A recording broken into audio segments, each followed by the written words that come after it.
بسم اللہ الرحمن الرحیم۔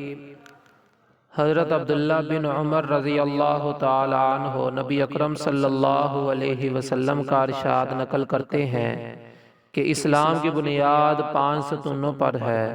سب سے اول لا الہ الا اللہ محمد الرسول اللہ کی گواہی دینا، یعنی اس بات کا اقرار کرنا کہ اللہ کے سوا کوئی معبود نہیں اور محمد صلی اللہ علیہ وسلم اس کے بندے اور رسول ہیں۔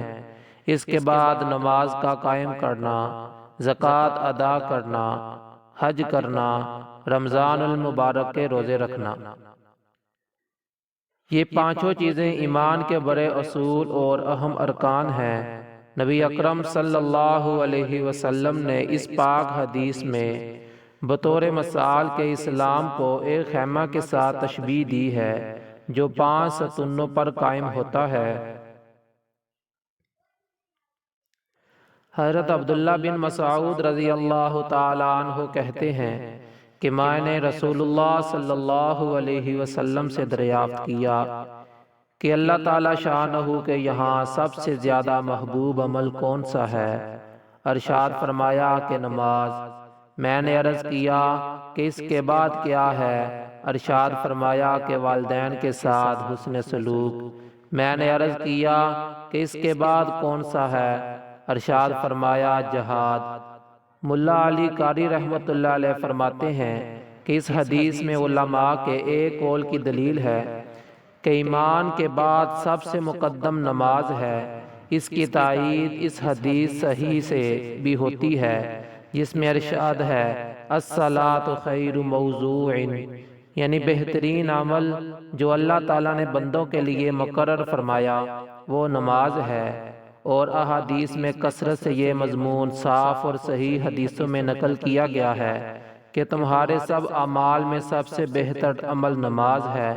چنانچہ جامع صغیر میں حضرت ثوبان ابن عمر سلمہ، ابو امامہ، عبادہ رضی اللہ تعالی عنہم 5 صحابہ کرام سے یہ حدیث نقل کی گئی ہے۔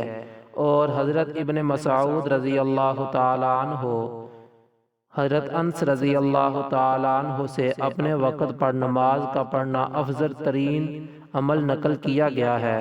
حضرت ابن عمر رضی اللہ تعالی عنہ اور ام فروہ رضی اللہ تعالی عنہ سے اول وقت نماز پڑھنا نقل کیا گیا ہے۔ مقصد سب کا قریب قریب ایک ہی ہے۔ حضرت ابو ذر رضی اللہ تعالی عنہ فرماتے ہیں کہ ایک مرتبہ نبی اکرم صلی اللہ علیہ وسلم سردی کے موسم میں باہر تشریف لائے اور پتے درختوں سے گر رہے تھے۔ آپ صلی اللہ علیہ وسلم نے ایک درخت کی ٹہنی ہاتھ میں لی، اس کے پتے اور بھی گرنے لگے۔ آپ صلی اللہ علیہ وسلم نے فرمایا اے ابو ذر، مسلمان بندہ جب اخلاص سے اللہ کے لیے نماز پڑھتا ہے تو اس سے اس کے گناہ ایسے ہی گرتے ہیں جیسے یہ پتے درخت سے گر رہے ہیں۔ سردی کے موسم میں درختوں کے پتے ایسی کثرت سے گرتے ہیں کہ بعض درختوں پر ایک بھی پتا نہیں رہتا۔ نبی اکرم صلی اللہ علیہ وسلم کا پاک ارشاد ہے کہ اخلاص سے نماز پڑھنے کا اثر بھی یہی ہے کہ اس کے سارے گناہ معاف ہو جاتے ہیں، ایک بھی نہیں رہتا۔ مگر ایک بات قابل لحاظ ہے، علماء کی تحقیق آیات قرآنیہ اور احادیث نبویہ کی وجہ سے یہ ہے کہ نماز وغیرہ عبادات سے صرف گناہ صغیرہ معاف ہوتے ہیں، کبیرہ گناہ بغیر توبہ کے معاف نہیں ہوتا۔ اس لیے نماز کے ساتھ توبہ استغفار کا اہتمام بھی کرنا چاہیے، اس سے غافل نہ ہونا چاہیے۔ جو کچھ سنا گیا اللہ پاک اس کو سمجھنے کی توفیق عطا فرمائے۔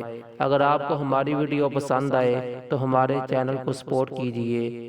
اگلی ویڈیو تک کے لیے اجازت دیجیے۔ اللہ حافظ۔